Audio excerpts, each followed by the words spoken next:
नमस्कार दोस्तों, राधे राधे, जय श्री कृष्णा। मैं मोमिता स्वागत करती हूँ आप सबको मेरी YouTube channel knowledge in Momita में। आज सकट तिल चौथ है, तो सबसे पहले आप सबको मेरी तरफ से सकट तिल चौथ का हार्दिक शुभकामनाएं। सकट तिल चौथ का वीडियो पहले ही मैंने अपने चैनल में डाल दिए हैं, तो जिन्होंने नहीं देखा है वो जाकर सकट तिल चौथ का वीडियो मेरे चैनल में देख सकते हैं। आज मैं आप सबके साथ माघ मास महात्म्य की दूसरे अध्याय की कथा शेयर करूंगी, तो ये जानने के लिए मेरे साथ वीडियो में अंत तक जरूर बने रहेगा। तो चलिए शुरू करते हैं। ओम नमो भगवती वासुदेवाय नमः। राजा के ऐसे वचन सुनकर तपस्वी कहने लगा कि हे राजन, भगवान सूर्य बहुत शीघ्र ही उदय होने वाला है, इसीलिए यह समय हमारे लिए स्नान का है, कथा का नहीं। सो आप स्नान करके अपने घर जाओ और अपने गुरु श्री वशिष्ठ जी से इस महात्मा को सुनो। इतना कहकर तपस्वी सरोवर में स्नान के लिए चले गए। राजा भी विधि पूर्वक सरोवर में स्नान करके अपने राज्य को लौटा और रनिवास में जाकर तपस्वी की सब कथा रानी को सुनाई। तब सूत जी कहने लगे कि महाराज, राजा ने अपने गुरु वशिष्ठ जी से क्या प्रश्न किया और उन्होंने क्या उत्तर दिया, सो कहिए।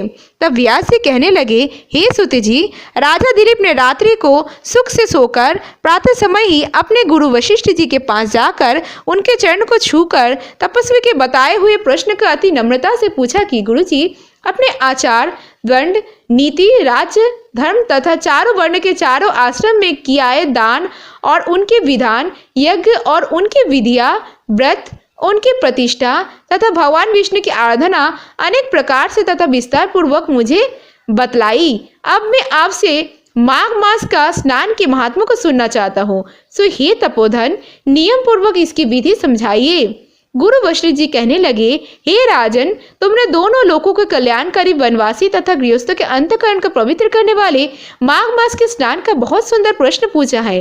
मकर राशि के सूर्य के आने पर माघ मास में स्नान का फल गो, भूमि, तिल, वस्त्र, स्वर्ण, अन्न, घोड़ा आदि दानों तथा चंद्रायन और ब्रह्मकुर्च व्रत आदि से भी अधिक होता है।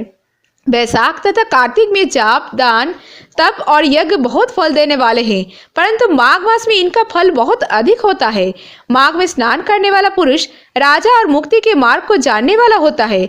और दिव्य दृष्टि वाले महात्माओं ने कहा है कि जो मनुष्य माघ मास में सकाम या भगवान के निमित्त नियम पूर्वक माघ मास में स्नान करता है वह अनंत फल वाला होता है। उनको शारीरिक शुद्धि, प्रीति, ऐश्वर्य तथा 4 प्रकार के फलों की प्राप्ति होती है।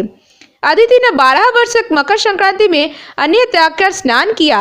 इससे तीनों लोगों को उज्जवल करने वाले 12 पुत्र उत्पन्न हुए। माघ में ही स्नान करने से रोहिणी, सुवगा, अरुंधति दानशीलता हुई और इंद्राणी के समान रूपवती होकर प्रसिद्ध हुई। जो माघ मास में स्नान करते हैं, देवताओं के पूजन में तत्पर रहते हैं, उनको सुंदर स्थान, हाथी और घोड़े की सवारी तथा दान के द्रव्य प्राप्त होता है।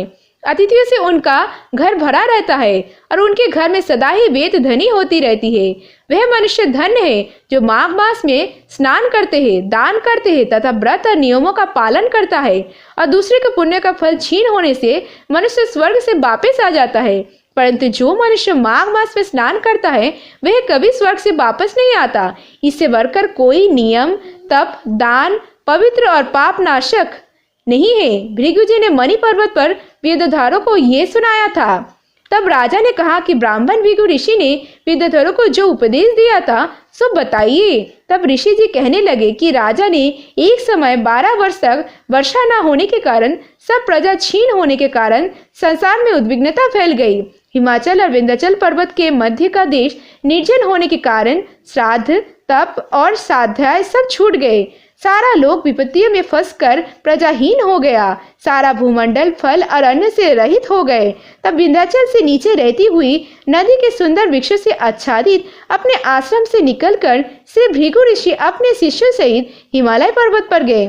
इस पर्वत की चोटी नीली और नीचे का हिस्सा सुनहरी होने से सारा पर्वत पीतांबरधारी श्री भगवान के सदृश लगता था। पर्वत के बीच का भाग नीला और बीच बीच में कहीं कहीं सफेद स्फटिक होने से तारों से युक्त आकाश जैसे शोभा को प्राप्त होता था। रात्रि के समय वह पर्वत दीपकों की तरह चमकते हुए दिव्य औषधि से पूरित किसी महल के शोभा को प्राप्त होता था। वह पर्वत शिखाओं पर बांसुरी बजाती और सुंदर गीत गाती हुई किन्नरियों तथा केले के पत्ते की पताकाओं से अत्यंत शोभा को प्राप्त हो रहा था। यह पर्वत नीलम, पन्ना, पोखराज और इसकी चोटी से कीर्ति हुई और रंग बिरंगी किरणों से इंद्रधनुष के समान प्रतीत होता था। स्वर्ण आदि सब धातुओं से तथा चमकती हुई रत्नों से चारों ओर फैली हुई अग्नि ज्वाला के समान शोभायमान था। इसके कंदराओं में काम पीड़ित विद्याधरी अपने पतियों के साथ आकर रमन करती है। और गुफाओं में ऐसे ऋषि मुनि जिन्होंने संसार के सब प्रवेशों को जीत लिया है, रात दिन ब्रह्म का ध्यान करते हैं और कहीं एक हाथ में रुद्राक्ष माला लिए हुए शिव की आराधना में लगे रहते हैं। पर्वत के नीचे भागों में जंगली हाथी अपने बच्चों के साथ खेल रहे हैं तथा कस्तूरी वाले रंग बिरंगे मृगों के झुंड इधर उधर भाग रहे हैं। यह पर्वत सदा ही राजहंस तथा मोरों से भरा रहता है, इसी कारण इसको हिमकुंड कहते हैं। यहाँ पर सदैव ही देवता, गुयक और अप्सरा निवास करते हैं। राधे राधे, जय श्री कृष्णा। आज के माघ मास महात्म्य की दूसरे अध्याय की कथा समाप्त हुआ। इसके आगे की वृत्तांत आने वाले अध्याय में सुनिएगा। अगर आप भगवान श्री कृष्ण के भक्त हो और ये वीडियो आपको अच्छी लगी तो वीडियो को ज़्यादा से ज़्यादा लाइक और शेयर जरूर कीजिएगा। और ऐसे और वीडियोस पाने के लिए मेरे चैनल नॉलेज विद मोमिता को जरूर सब्सक्राइब कीजिएगा और सब्सक्राइब के बगल में बेल आइकन दबाना मत भूलिएगा, जिससे कि आने वाले वीडियो की नोटिफिकेशन जल्द से जल्द मिल जाए। और कमेंट में लिखना मत भूलिएगा वीडियो कैसी लगी। आज के लिए इतना ही, मैं मिलूंगी नेक्स्ट वीडियो में। तब तक के लिए tata bye, thanks for watching. Radhe Radhe, जय श्री कृष्णा।